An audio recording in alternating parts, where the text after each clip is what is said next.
Večer vsem, začenjamo, čeprav v skromnem številu, ampak bolj zbrano in najboljši se vedno zbiramo.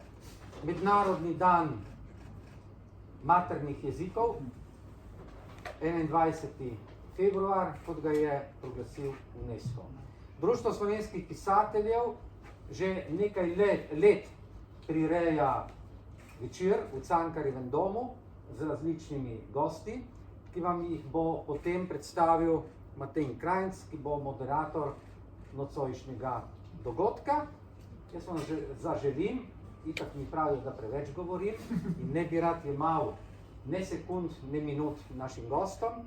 Želim samo dobro poslušanje in osvetlite nas, kaj je materni jezik.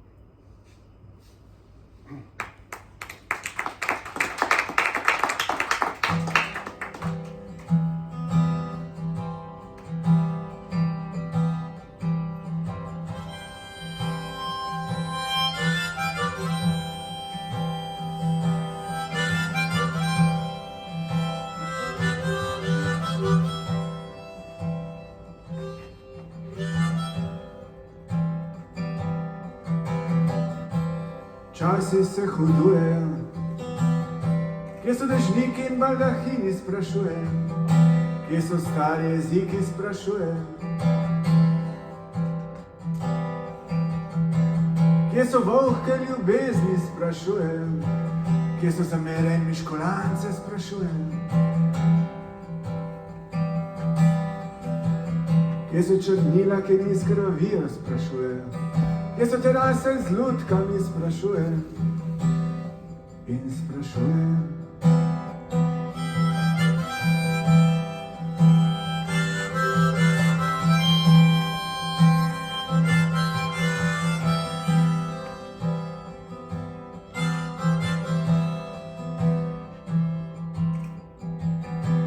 Časi se hudujejo, kje je moje malo mesto, sprašujem, kje so družine z obrabljenimi koleni, sprašujem, kje so basni iz Ivana Dobnika, sprašujem, kje so mesta, vasi in čelade, sprašujem, kje je beseda, ki je konj, sprašujem, kje so terase z lutkami, sprašujem in sprašujem.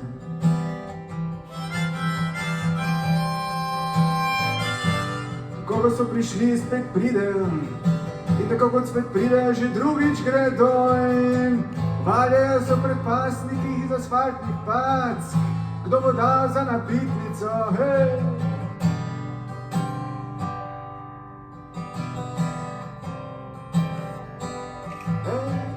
Časi se hudujejo, megla je res megla, sprašujem, prehodi so res prehodi, sprašujem. Viličarji so res viličarji, sprašujem.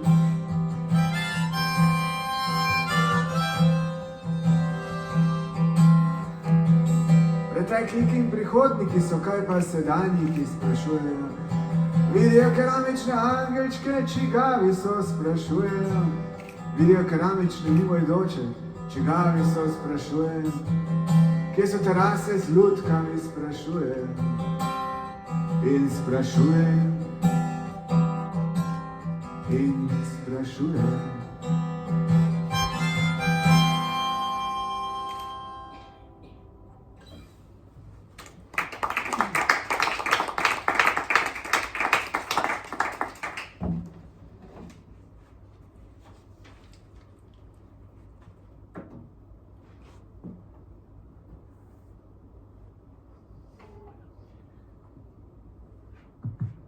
In že sem tu. Lepo pozdravljeni, dober večer. Dan maternih jezikov, 21. februar. Kot vsako leto se na današnji dan marsikaj sprašujemo, kot je bila ta uvodna pesem. Jaz sem vesel, da ste vsi trije tu. Martina Kafoj, založništvo Tržaškega tiska, Hanzi Filipič, Celovška Mohorjeva in pa Nadja Rončeli, založba Mladika iz Trsta. Imamo lep nabor ljudi, ki vejo, kaj povedati o besedi ki vejo, kaj povedati o jeziku, ampak najprej morda ste zasledili v medijih poslanico Združenja slovenskih pisateljev ob dnevu maternih jezikov. Letos jo je napisal Boris Pangerc in je vmes med drugim omenil tudi eno znano literarno osebnost, zelo simbolično tudi v teh časih, Benkovega kaplana Martina Čedermaca.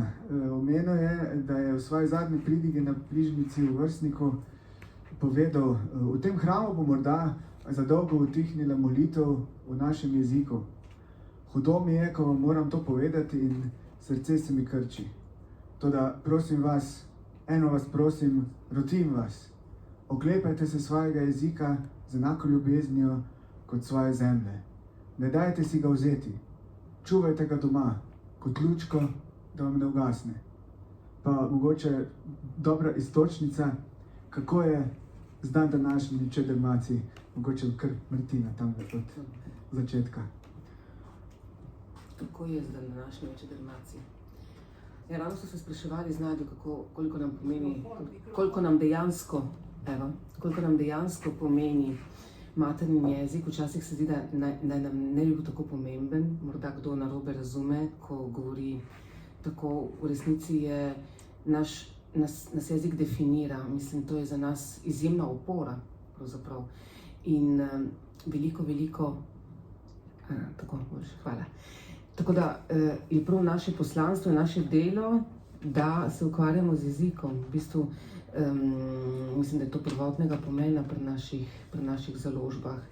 In še posebno moram povedati, da je za nas pri naši založbi to še toliko bolj izpostavljeno, ker se ukvarjamo tudi z otroško revijo Galeb.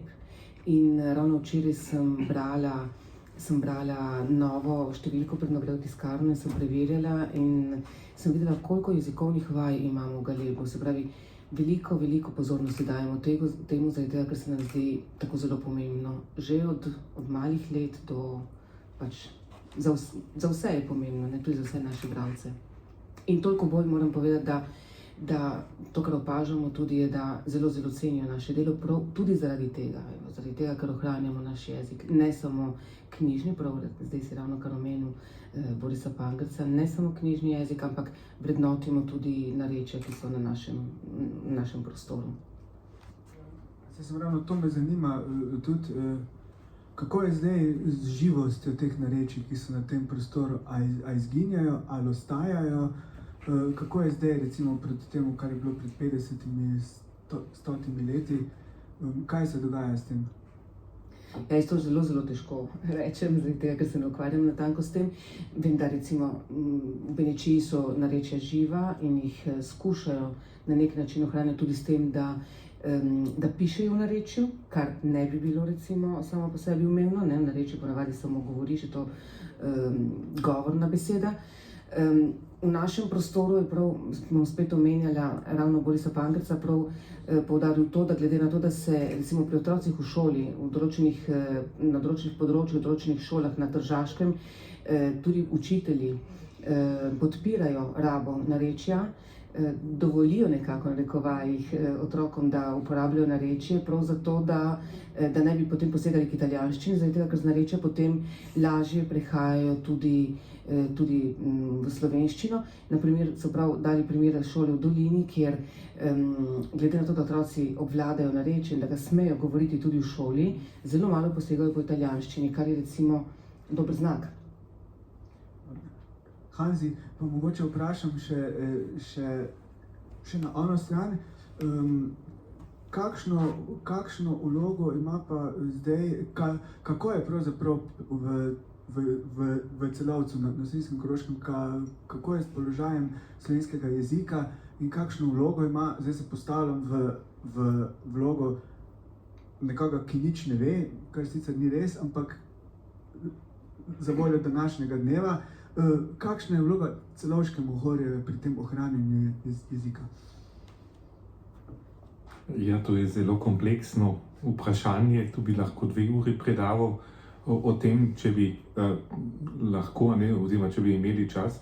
Jaz bi mogoče Sam to povedal, da materni jezik je zame naša rožanščina, ne, in se mi tudi čuti in opazi, kada govorim R, to je moj materni jezik, ne, iz tega prihaja to je pač mama pa oče sta govorila v tem jeziku z mano in je v resnici sem se slovenščine potem šele naučil praktično, niti ne toliko v ljudski šoli, ampak v slovenski gimnaziji, kjer je bil potem pouk tudi v slovenskem jeziku. Ja, kot Korošec je treba tudi povedati to, ne, da je neke vrste nemščina tudi ni tuji jezik, ni materni jezik, ampak je pa zagotovo jezik, ne, ki je tudi domač, ker sem se ga tam na Koroškem tudi naučil. In seveda poskušamo v družini, oziroma smo dali tudi naprej našo slovenščino našim otrokom. In tu je pač izredno pomembno, da govorimo starši, če sta oba slovensko govoreča z otroki v slovenskem jeziku. Ker nemščine se mimogrede naučijo. Sam sem oče 6 otrok in nobeden od teh se ni bilo tako, da se nemščine ne bi naučil. Ampak če pa se mi dva ženo ne bi pogovarjala z otroki v slovenskem jeziku, pa se slovenščine ne bi naučili. Za našo slovenščino je na Koroškem zdaj tako rečem hudo, ne, vemo, da je recimo tam okrog leta 1880, ko je bilo prvo ljudsko štetje, ko so tudi tako rekoč šteli tako jezikovno pripadnost, skoraj tretjina Korošcev slovensko govoreča, zdaj jih je, ne vem, 10 000, prej jih je bilo 80 000. Te naše vasi, recimo tam, kjer sem rojen, Bilčovs je bil leta 1910 popolnoma slovensko govoreč, ampak seveda govorili so to naše lepo narečje. In celo tisti, ki so se priselili iz nemških krajev in so samo nemško govorili, so se slovenščine naučili, se pravi, so se asimilirali, ampak to je bilo že pred, tako rekoč, drugo svetovno vojno, oziroma tik po drugi svetovni vojni bilo še tako. In potem se je to zelo močno spremenilo in je zdaj recimo, ne vem, je 30% še takih v Bilčovsu, ki še govorijo. Ampak Bilčovs je bila vedno slovenska trdnjava, ne, v drugih krajih jezik zginja. Smo že zadnjič govorili tudi na Krščanski kulturni zvezi, oziroma z ljudmi, ki pač tam sodelavci Krščanske kulturne zveze in so ugotavljali, da v bistvu smo že skoraj v tej vlogi, da konzerviramo nekatera narečja, ker de facto zginjajo in ker nam umirajo tisti govorci, ki še govorijo. Recimo za zilsko narečje je to zelo tipično in nam preostaja samo še to, da pač lovimo in iščemo še tonske posnetke tega jezika, tega narečja. V Rožu smo tisti, ko že za njimi prihajamo, v Podjuni je še malo močnejšo, tako rekoč, še malo več Slovencev, ki še govorijo, oziroma ljudi, ki še govorijo slovenski jezik. Velik problem je da otroci, čeprav narašča število prijavljenih otrok, k slovenskemu pouku prijavljenih otrok, to število narašča, ampak je vedno manj takih, ki še govorijo slovensko, to se pravi, ki so native speakerji, ki od doma znajo slovensko, in vedno več takih, ki so recimo sploh ničesar ne znajo, ne, to je že več kot 50, že skoraj 60%, in potem so še tisti, ki so od babice, dedja mogoče še kaj ujeli, kako slovensko besedo, in potem 10-15% še takih otrok, ki še res znajo od doma tudi slovensko. Ja, nam ta jezikovna kompetenca zelo močno pada, recimo v Šentjakobu v Rožu je bil mlajši sin, ne, pred par leti, ko je še v ljudsko šolo hodil, pa še ena punca, dve sta bili, ki so znali slovensko, in je učiteljica ga vodila od razreda do razreda, da je pač tako rekoč rekla, no to pa je nekdo, ki pravo slovenščino govori. Moram pa seveda povedati tudi, da naš domači jezik zdaj ni več moje narečje, ker sem poročen z Ljubljančanko, ampak sva si tako rekoč ustvarila svoj jezik. njej pravijo, da je že čista Korošica, a ne, meni pa na Koroškem, da sem Ljubljančan, tako rekoč, a ne. Ampak govorijo pač to pisno slovenščino. Otroci so mi pa zelo zamirili, da jih nisem naučil tega narečja. Ampak ja, ta dinamika je bila pač taka, vsak si tudi potem ustvarja svoj jezik. Samo mogoče, to me zanima, koliko pa je, kakšna je pa ta baza zvočnih posnetkov zdaj? To niti ne morem zdaj tako čisto jasno povedati, ne, ampak recimo tako en duhovnik, gospod Cilan, ki je doma z Rude, ne, v Podjuni, in on, smo potem zdaj letos vedeli, da ima on še neke posnetke, ko govori v tem narečju, ki ga očitno nihče ne zna več, so ga pa govorili na Rudi, a ne, in ima neke posnetke svoje mamo. Ta gospod duhovnik je že 90 let star. Na Zili pač iščemo še, oziroma iščejo, jaz nisem zdaj v tem projektu notri, ampak iščejo še pač govorce, ne, da poskušamo ustvarjati neko, ja, nek slovar, narečni slovar, ne. Ampak teh na Zili je zelo malo, ne, ljudi, res še aktivnih govorcev. Včasih smo pa tudi presenečeni, ker tisti starejši še znajo, ne, pa prej nismo vedeli, da še govorijo, ne. To je Herta Maurer-Lausegger veliko na tem področju tudi delala in je rekla, če je kje v gostilni bila, potem po prvih 2 ohtelcih, pa po 3 ohtelcih, pa po 3. pivu so pa začeli slovensko govoriti. Nadja, Založništvo tržaškega tiska izdaja Galeba, Mladika izdaja Mladiko, in tudi kar nekaj takih zelo, mogoče po tematiki neprijetnih knjig za italijansko stran, recimo Fojbe Marija Čuka so išle. Italijansko prevodu. Ja, in še kaj.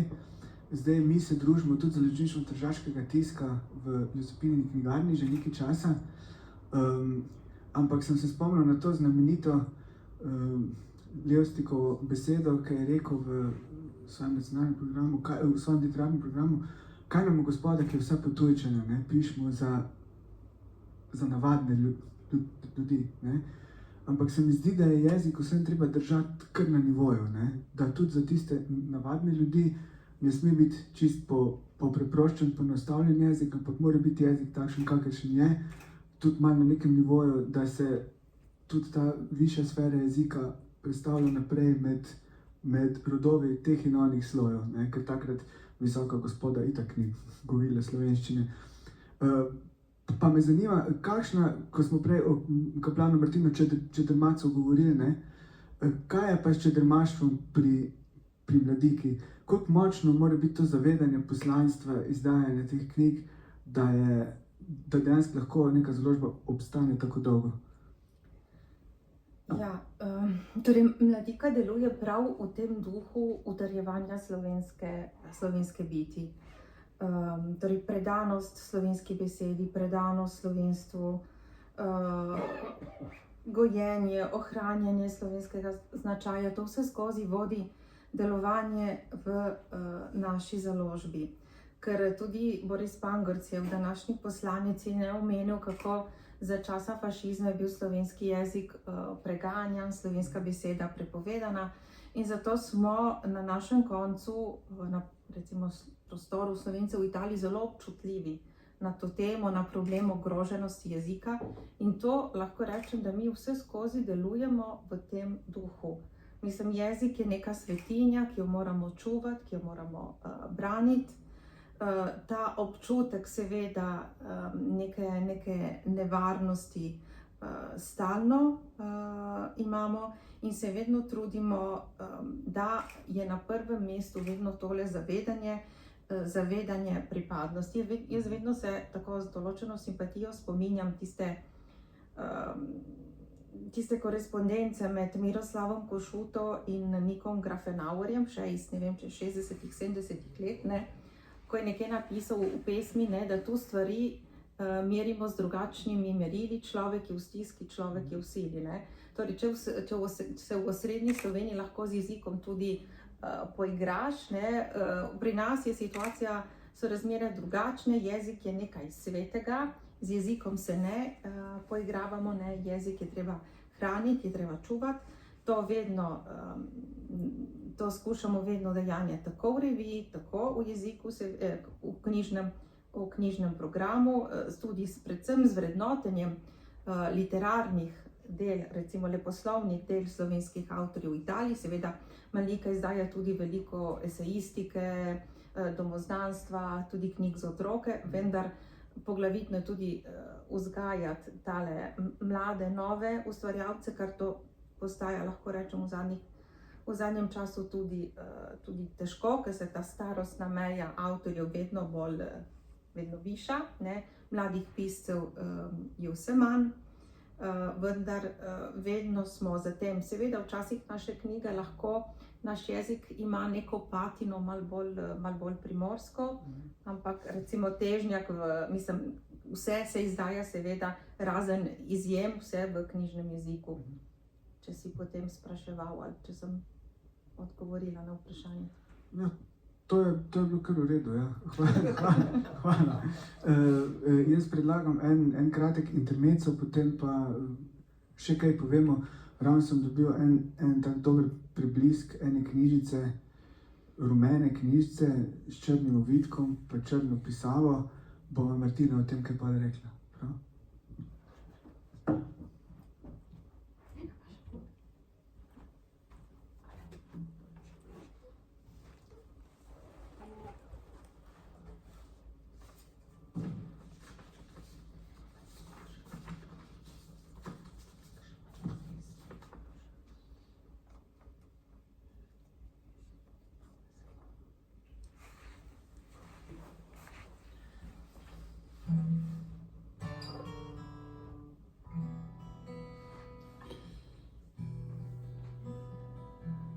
Nocoj med nami tudi predsednik Društva slovenskih pisateljev in pesnik, pisatelj Mari Čuk. Ko sem razmišljal, kaj bi nocoj igral, mi je nekako pod prste prišla tudi tale pesem Skrinja.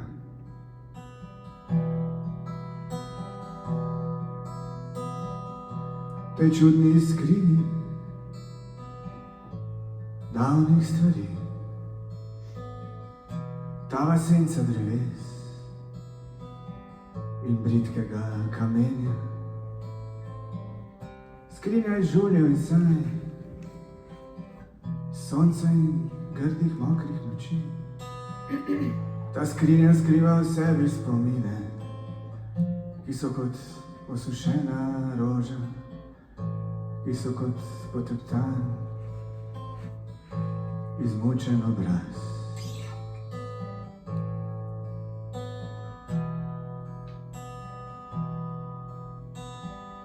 Skrinja ve, kako je travi ime, skrinja ve, kaj se pravi preliti kri. Na tej skrinji sedim,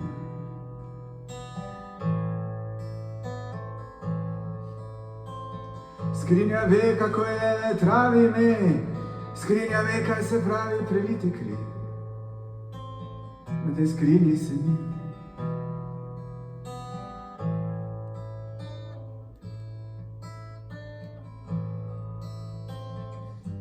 Na neuporabnem kosu lesa, ki bo še prav prišel za pozimi. Tej čudni skrinji davnih stvari, tava senca dreves in britkega kamenja, skrinja iz žuljev in saj, iz sonca in grdih mokrih noči. Ta skrinja skriva v sebi spomine, ki so kot osušena roža, ki so kot poteptan, izmučen obraz.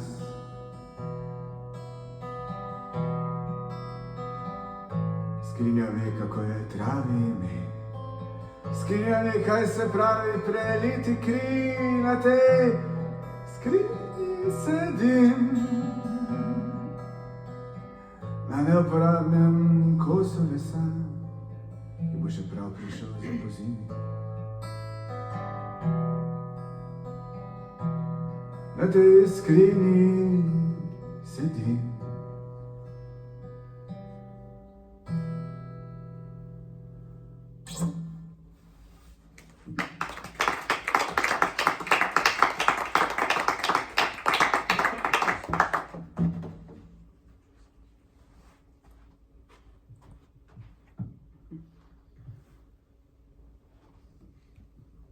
knjižica, ki sem jo prej omenil, je izdaja Založništva tržaškega tiska, če se prav spomnim, tam z leta 81. Martin Krpan z ilustracijami Bardeja Kundusa. In s kaseto, ki je išla zraven, ker je Založništvo tržaškega tiska izdal kar nekaj radijskih iger in teh stvari včasih na teh nosilcih zvoka, ki se zdaj spet vračajo v undergroundu, kasete namreč prihajajo nazaj.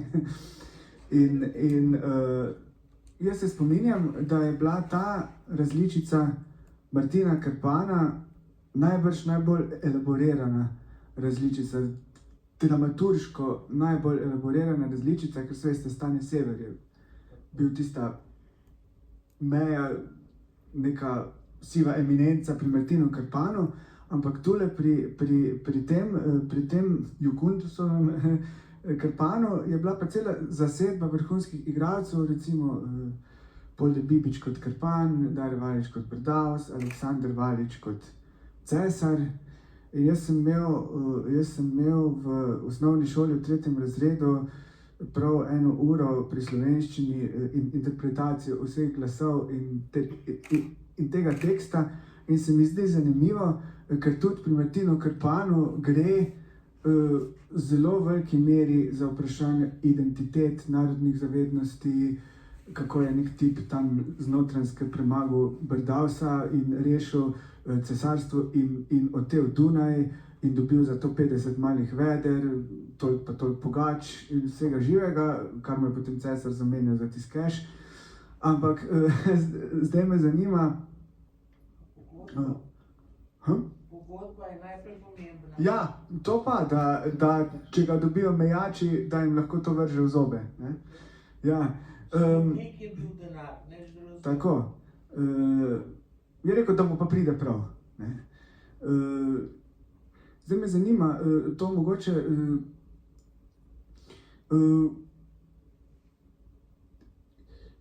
Ta simbolno, pa ne samo simbolno, ker dejansko ohranjanje jezika pri Založništvu tržaškega tiska, pri Celovškem horju,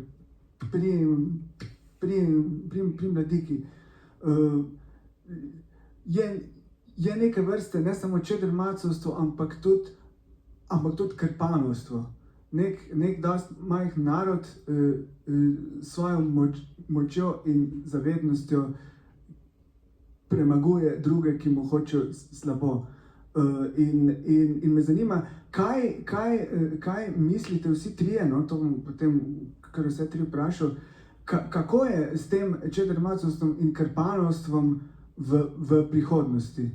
Kako je to videti, glede na to, da zdaj Evropa drsi sem ter tja, svet drsi sem ter tja, padamo v neke globalistične jezikovne okvire.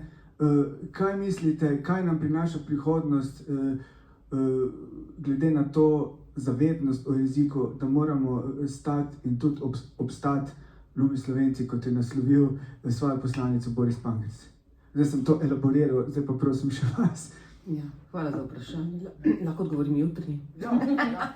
Ne. Komod. Zato treba še povedati, res se ne spomnim, ampak mi imamo čudovite Založništvo tržaškega tiska, mislim še prej, ne vem točno, izdal zelo lepo različico Martina Krpana z ilustracijami Klavdija Palčiča. Se pa zelo lepa in tudi prevedena je šlo tudi v italijanščini, v nemščini, v angleščini, tiste se spominjam. To je tako široko to vprašanje, zaradi tega, ker ali odgovorim osebno, kako se meni to zdi, kako jaz kot človek, kot oseba, kot Martina, ali pa kako jaz kot založnica na to gledam in seveda kot založnica... Poskusi mogoče na obe strani vse malo, ja. Ja, kot založnica sem že povedala prej, mislim, seveda gledam optimistično, mi bo kdo rekel, zaradi tega, ker zato tudi to delam in to delam z res z veliko strastjo, moram reči, tudi z ljubeznijo, drugače ne bi funkcioniralo, zato ker smo tako majhni in zdaj ali si zaljubljen v to, kar delaš, ali nima smisla in zato se zelo In istočasno se tudi jaz osebno trudim, da svojo slovenščino izboljšujem. Včeraj sem vprašala, odkot prihajaš, ena Ljubljančanka me je vprašala v Štanjelu, ker imaš tako čudno slovenščino, knjižno, imam knjižno slovenščino, ker res nimam nobenega dialekta, ker prihajam iz Trsta centra, središča mesta, nimam nobenega narečja in pač ne vem, govorim tako, kot se sproti učim, zato ker se še naprej sproti učim.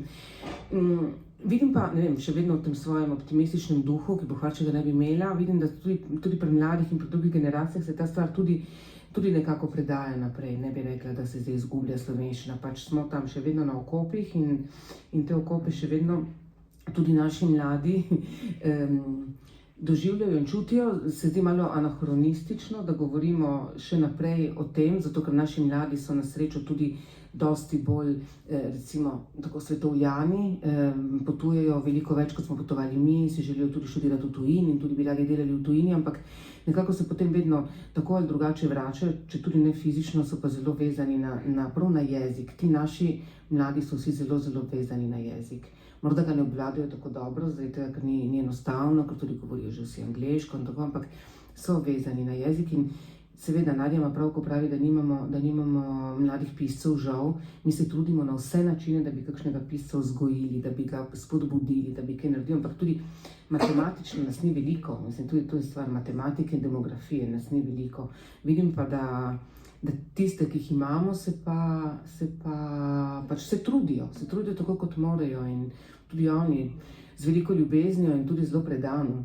Morda izgledamo malo staromodni v tem, zato ker morda se bolj ukvarjamo z jezikom, kot nekdo drug, ki je pa... Vse mi pravijo Slovenci v Rimu, kaj se vidno, vi tam na meji, ste vedno v tistih starih vaših zgodbah. Pa vse nismo v starih zgodbah, enostavno smo tukaj in čutimo, da je to za nas nekaj pomembnega. Vse se trudimo tudi pri italijanščini, ne, ti si govoril o nemščini, ne, mi tudi se trudimo tudi, da bi italijansko dobro obvladali, tudi na tem delamo. Mislim, nam je pomembno, da smo dobro, konkretno in zelo tako zakorenjeno dvojezični. Ja, je razlika med Koroško pa seveda Primorsko oziroma Slovenci v Italiji, ker so Slovenci v Italiji veliko bolj povezani s Slovenijo kot pa Korošci, se mi zdi, no. Potem imamo še ta problem oziroma to težavo, da veliko mladih odide na Dunaj, Gradec ali kam drugam, ne. Sam imam tudi izkušnjo, moja hčerka, starejša, je poročena s Slovencem iz Slovenije in živita v Švici, ampak vsi 4 otroci govorijo, to so prav tam mlajši, še nekaj je še dojenček, ampak govorijo slovensko in to izredno dobro. Se mi zdi, ker pač ona dva poskrbita za to in govorita z njimi slovensko. Hčerka je tudi učiteljica in ona tudi vedno pravi tudi tem priseljencem, ki so recimo iz Albanije ali iz Bosne ali z kakega drugega kraja države, v Švici živijo in tam delajo in jim tudi pravi, prosim, ne govorite z njimi, z otroki v nemščini, ker ta nemščina je popačena in potem ne znajo ne svojega jezika, ne materinščine in ne znajo nemščine, ker potem je to neka spakedranščina. In tle je materni jezik, mislim, da je tudi zelo pomemben, to je že duhovnik Matej Ražun že okoli leta 1908 zelo jasno povedal, da je, pa tudi že Anton Martin Slomšek, da je ta materni jezik tako osnova za izobraževanje in da ti duhovniki, pa tudi Slomšek, nikoli niso odklanjali kakega drugega jezika, tako kot je tudi tu bilo, mislim, ko ste to napovedali, jasno povedano, da je to osnova, na kateri se izobražuješ naprej, ne? In ta osnova mora biti dobra. Zdaj Slomšek je rekel, da je materni jezik ključ, ne? Ja, tako, ja. Za narodovo omiko, ja. Seveda je bilo povezano tudi z vero, ne? Pri nas pač vidimo, ne, da cerkev, ne samo pri Slovencih, ne, ampak tudi sicer zelo močno nazaduje. Cerkev je bila, oziroma maše so bile tisti, tako rekoč za Slovence, tisti kraj, ki so lahko še govorili oziroma na katerem so govorili in poslušali lahko slovensko besedo in je bila slovenščina enakopravna posod drugod, tako rekoč so pač nas vzgajali v tem, zlasti te nemške šole oziroma ponemčevalne šole. Jaz jih sicer nisem doživljal, ampak moji starši, da je slovenščina nekaj slabega za nič in tako naprej. In seveda je ta travma se presaja tudi naprej. Ampak pri nas imamo pač ta problem, po moje oceni, ampak tudi Slovenija ima že ta problem, ker to se pravi, bralci in bralke iz slovenskih družin ne berejo več slovenskih knjig, oziroma zelo redko krat berejo, ampak že nemške knjige berejo. Naša mladina, in to vem, ker ste dve hčerki maturirali v Ljubljani, v Sloveniji, naša mladina pa bere angleške knjige. In to se ne tiče samo koroških Slovencev ali pa primorskih Slovencev, ampak to bo tudi v Sloveniji postal velik problem, ker pač ne bodo, in tudi razni raziskave, kazatelji kažejo, da je pismenost v slovenskem jeziku se vedno bolj manjša, oziroma je vedno slabša, tudi v Sloveniji. Zdaj Mohreva v Celovcu je zdaj trenutno edina založba na Koroškem, ki izdaja tudi slovenski program, ima tudi slovenske knjige, oziroma predvsem slovenske knjige. Zelo polagamo tudi važnost, oziroma zelo nam je pomembno to, da izdajamo slovenske knjige, da dobimo tudi slovenske avtorice in avtorje, ki pišejo. In če je tema ta prava, kot naprimer je napisala Helga Marčnika knjigo Mamin glas, potem to berejo tudi koroški Slovenci, to smo videli, ker smo skoraj celotno naklado prodali na Koroškem. Ampak kako močno se je to spremenilo, je samo glede na to, če recimo tik po drugi svetovni vojni je Janko Hampek, ki je bil potem ravnatelj Mohrove družbe, vsa povojna leta, tja do leta 1988, ko je 53. leta pisal Škofu in je napisal, Slovenci bodo brali slovenske knjige. Zdaj vprašanje, ker takrat je pač komunistična Jugoslavija oziroma Slovenija močno poskušali tudi oblikovati naš prostor, in je rekel, samo vprašanje, kakšne knjige jim damo v roke, to je pa naša odgovornost. Če bomo dali dobre katoliške knjige, bodo te brali, če bojo komunisti prišli s svojimi knjigami, bodo pa one brali. To se pravi, ta kultura branja, to tudi recimo pri mojem očetu, ki je bil zidar, imel take roke, in res, ampak v nedeljo, to je bila tam pintl, kravato ni dal dol, to je bil gospodov dan in je bral časopis in slovenske knjige in je bral. In to sem videl tudi pri njem, s kakšno ljubeznijo so brali, in to že nazaj tudi generacije. To se žal je zdaj malo spremenilo.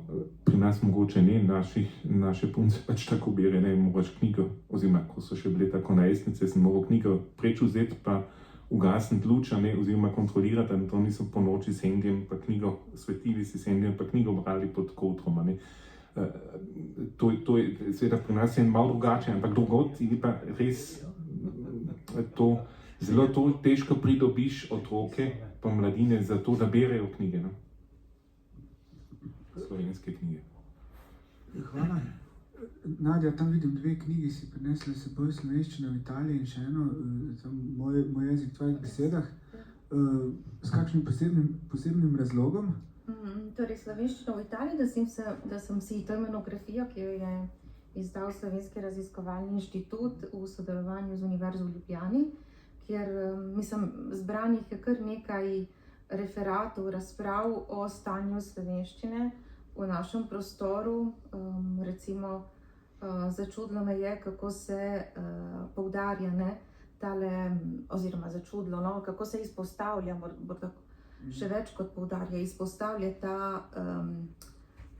da je prišlo v manjšini do nekaterih, skoraj bi rekla, epohalnih sprememb, da recimo, da manjšino ne definira več samo prostor, ker nekoč recimo mesto je bilo italijansko, Kras, okolica slovenska, ta definicija recimo je padla, tudi jezikovno opredeljevanje, ker je vse več neke prehodnosti, mobilnosti, fluidnosti, da za mlade pravijo je vrednota večjezičnost, da včasih celo jezik kot identiteta tega prostora, da celo to postaja obrobno tole vprašanje, s čimer se jaz ne strinjam, Druga knjiga pa je pesniška zbirka Mariane de Ganuti. Mariane de Ganuti je Benečanka, ki je pisala, rojena v beneški družini, kjer je bila pač slovenščina nekako pozabljena. In potem se je nekoč, ko je nona, babica, umrla, se je začela spominjati njenih besed v slovenskem beneškem narečju in se je odločila, da bo te besede spet obudila, se je slovenščine začela učiti na tečajih, tudi v Ljubljani, na Centru za slovenščino kot drugi in tuji jezik, in je spet obudila torej tole slovenščino, ki je bila pozabljena, da bi spet oživel ta stik z nono, in je celo slovenščine se tako dobro naučila, da je pesniško zbirko napisala v slovenščini in v italijanščini. To meni se zdi čudovit primer, kako spet si se polastil. Zakaj se je naučila slovenščine? Ker se je hotela polastiti svojih korenin, svojega izvora, ker jezik nas definira. Materni jezik nam omogoča, da smo to, kar smo, omogoča nam, da se odpiramo svetu. Heidegger je celo rekel, da to je hiša naše biti, in mislim, da kdor deluje v zamejstvu z jezikom, s slovenskimi knjigami, v to verjame, ker kot reče Martina, sicer ne bi deloval, ne? In tudi se strinjam s tem, kar je Boris Pangrc napisal, ne? Da nekateri mislijo, da ljubiti materni jezik, ljubiti lastni narod, ne, pomeni biti neke vrste ksenofob, to pomeni sovražiti drugega. Spominjam se Borisa Pahorja, ki je vedno podobno poudarjal, ljubiti lastni jezik, ljubiti narod, to je čudovito, ker to pomeni, da znaš tudi spoštovati jezik drugega in drugih narodov. Torej, da se stanje v zamejstvu bistveno spreminja kot izpred že 10, 20, 50 let, manj se bere, ampak to je, ker pač raje gledaš telefonček in si na Instagramu in na Facebooku in bereš take stvari. Angleščina je zelo priljubljena med mladimi. Kar pa z vsem tem, kar ste povedali, to bi pa želela tudi povedati, da seveda, kot sem rekla, identiteta je fluidna, nekoliko bolj fluidna v zamejstvu, vendar recimo, ko mladi grejo skozi neko krizo, ker v osnovni šoli recimo je lahko, potem so tale najstniška leta, to je zelo kritična faza, ampak jaz vidim pa, da potem tile mladi pri nekem 16, 17 letu, ko dejansko spet začenjajo odkrivati, kaj so, recimo jezik postane neka bistvena neka bistvena kategorija, ki jih definira. Recimo, to ne velja za vse, ker recimo naše šole, naši razredi so mešani, veliko je v Italijanu, ki seveda slovenščino doživljajo drugače, to ni materni jezik, ne? Ampak pri mladih je veliko želje biti Slovenci, se pogovarjati o slovenščini. Drugi problem je morda neko slabo znanje, mislim, da se ta raven znanja jezika niža iz generacije v generacijo. To je nek splošen problem in mislim, da bi tle tako recimo kakšne organizacije, morda tudi krovne organizacije v Italiji, kot tudi neka pomoč iz Slovenije bila res dobrodošla, da bi se to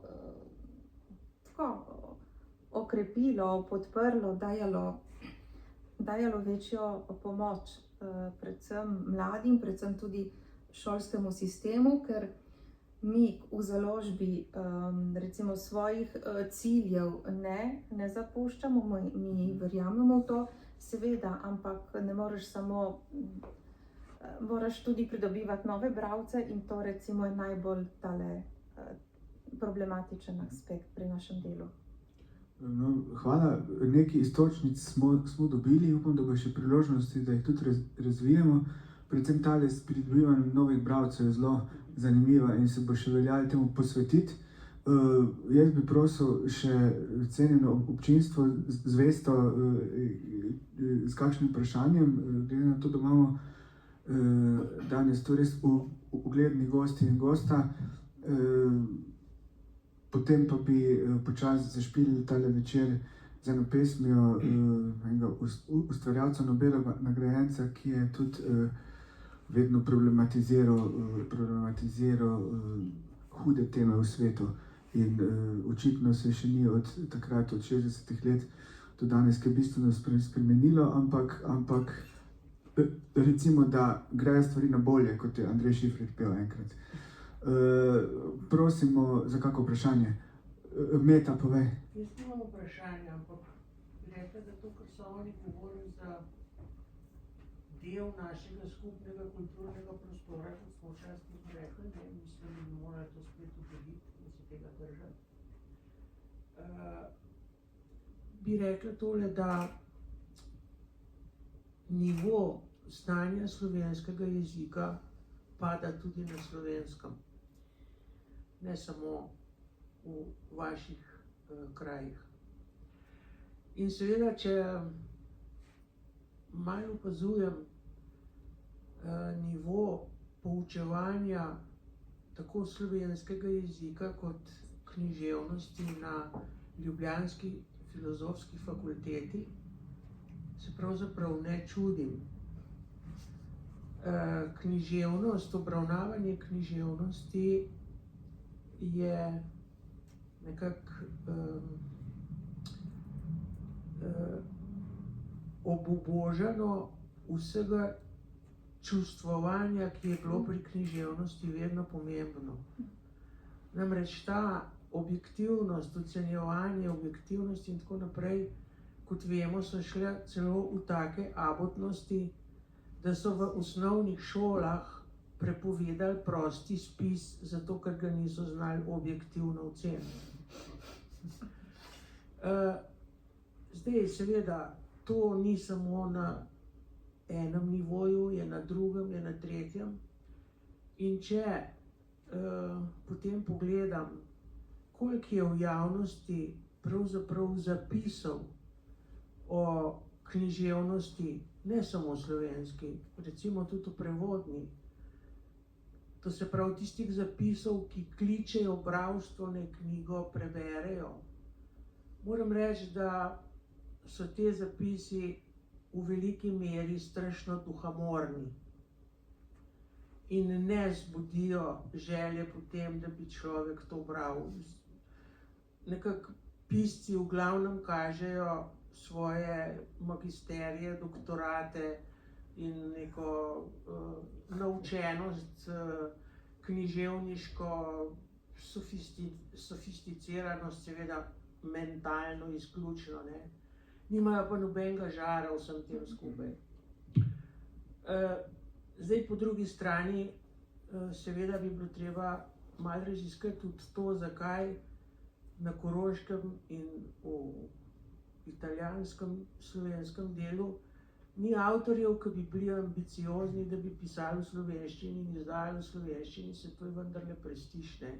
Pri nas tako rekoč delamo pisatelje na tečajih in to po različnih žanrih, pisatelje ljubezenskih romanov, kriminalnih romanov, pesnike in tako naprej, se veste.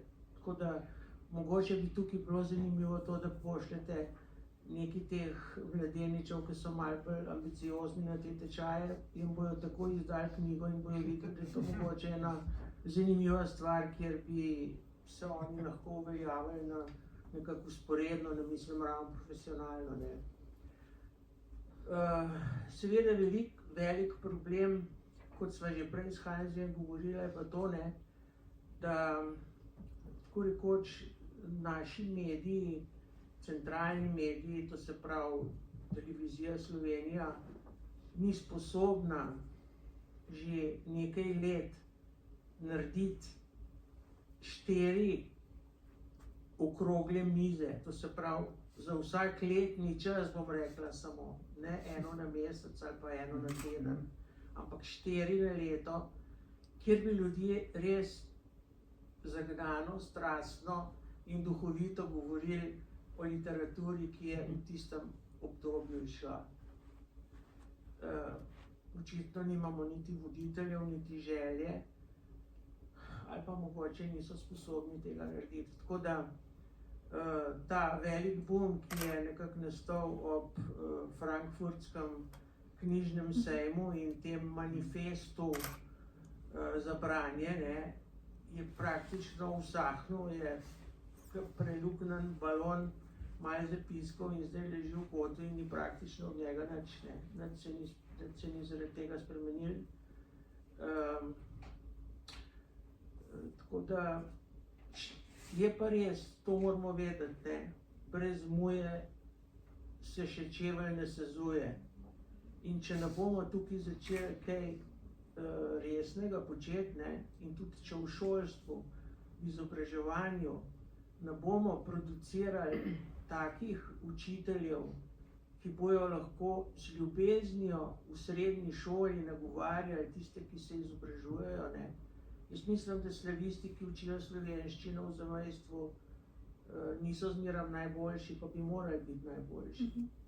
To se pravi tisti, ki imajo žar in ki imajo pač eno spodobno znanje, ki je za to potrebno.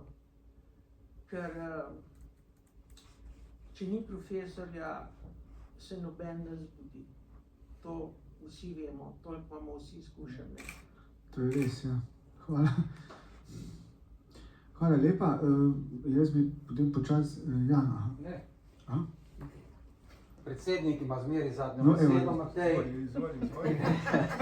Neko sintezo pa vendarle s temi izhodišči in izzivi in mi je dalo misliti, da v tem smislu jezikovnem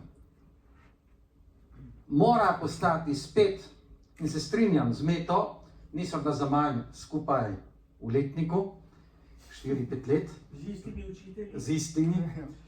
In da mora Društvo slovenskih pisateljev spet prevzeti v tem ne samo kulturnem, ampak družbeno-političnem prostoru vodilno vlogo, kakršno je že imelo. Mi zdaj z Matejem, tudi, ki je podpredsednik društva, začenjamo čisto na novo postavljati neke drugačne temelje, ne po najini krivdi ali zaslugi, ampak po spletu okoliščin, ko sva se znašla v bistvu midva v neki popolni praznini, tako administrativni kot drugačni. Društvo slovenskih pisateljev je imelo in priredilo, sem to še povem, v zadnjih približno 50 letih dve odmevni tribuni, katerima je sledilo tudi po radiju in drugače na tisoče Slovencev. Jaz ne vem, in o tem bomo premislili, da bi naredili tudi nova slovenska ustava, se je pisala na Društvu slovenskih pisateljev in v prostorih Društva slovenskih pisateljev s prvo tako odmevno tribuno. In mislim, da ne gre biti in pustiti času, da nam zabije zadnji žebelj v jezikovno krsto, ampak da bi lahko naredili tudi ta obrat, enkrat letos jeseni ali pa prihodnje leto, še tretjo zgodovino, ki bi jo prav pisateljem kot protagonistom jezika, ohranjanja jezika, izpovednosti jezika in, kot praviš ti, Meta, čustvovanja v besedi, ki ga izražamo, da bomo razmislili še za tretjo tribuno prav o jezikovnem vprašanju. Kajti jezikovno vprašanje ni samo stvar pisateljev, ki so skrbniki slovenske besede in tudi varuhi slovenske besede in tudi porok za to, da beseda ne utihne in ne zamre, ampak da se pritisne, če lahko tako rečem, ali osvešča družbeno-politični prostor o pomenu jezika. Kajti ni vse tako, veste, družbeno, jaz mislim, da gre in tle beremo manj in beremo manj. Ali več. Odvisno je, kam nas naša ne samo kulturna, ampak politika nasploh vodi. In to ne samo v Sloveniji, ampak tudi pri nas. Tudi pri nas postaja jezikovno vprašanje, saj zame zelo akutno, ker ne gre za to, če več ali manj govorimo, ampak za to, če imamo še zavest o jeziku kot identifikaciji z nečim. Je vse zaman, da imamo mi po celotnem prostoru Furlanije Julijske krajine table tudi v slovenščini in toponomastiko v slovenščini, če jih ne zna nihče več prebrati in če ne razume, kaj tam piše. Skratka, to bi bila lepo izhodišče in lepo si vodil, Matej, za premislek pri nas in v upravnem odboru Društva slovenskih pisateljev, da bi resnično organizirali eno tribuno o jeziku.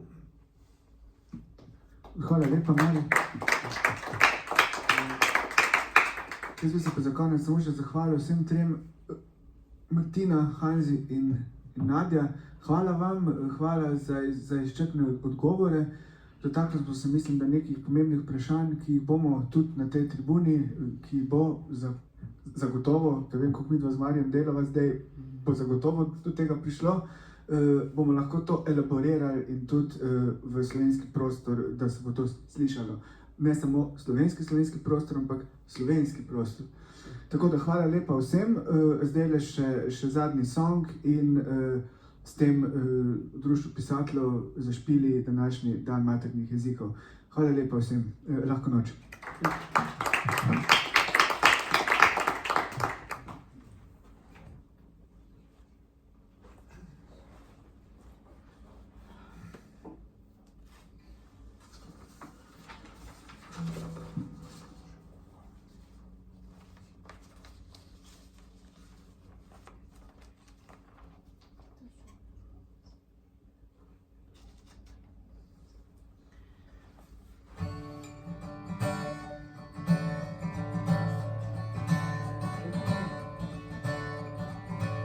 Povej, kje si bil, modro, kje si?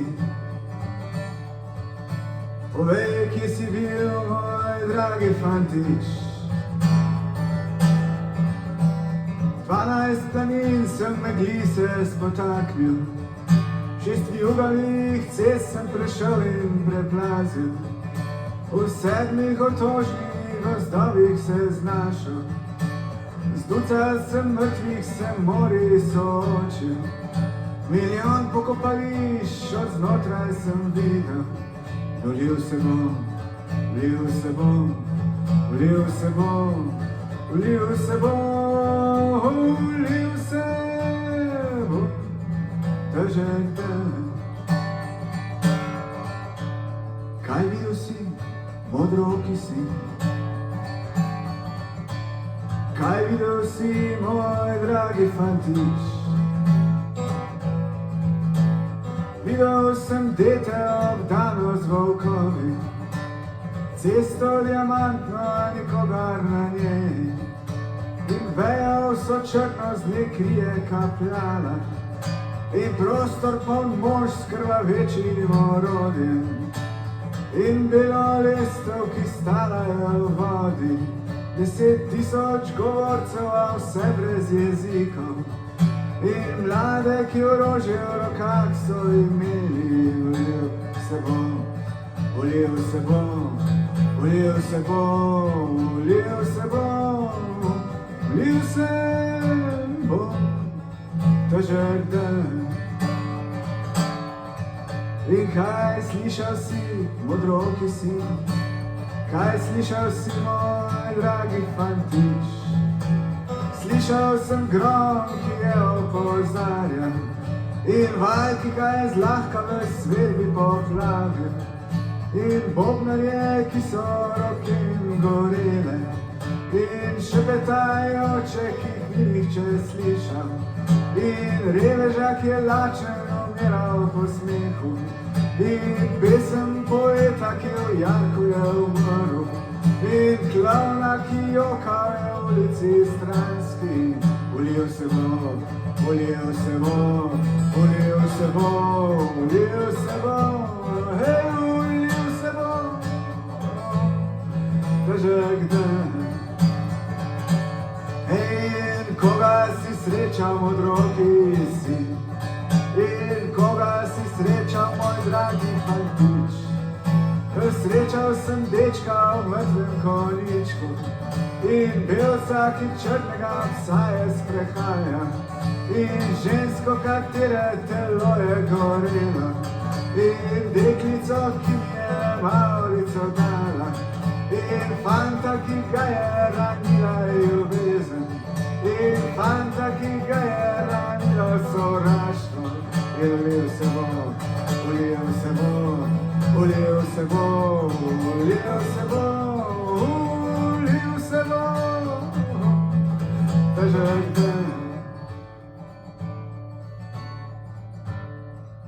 Kaj zdaj bo storil, modroki sin?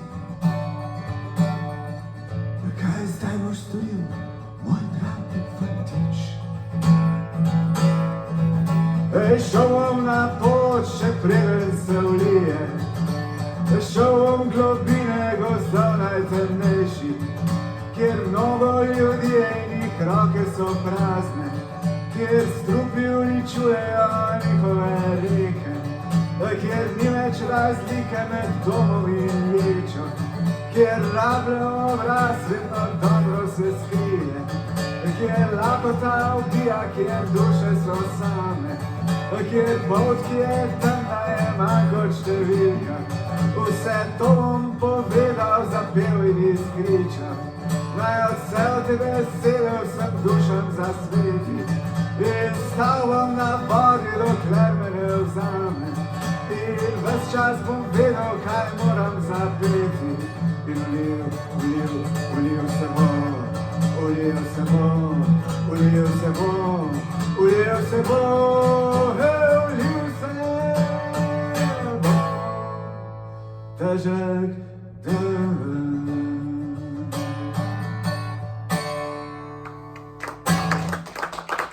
Hvala lepa.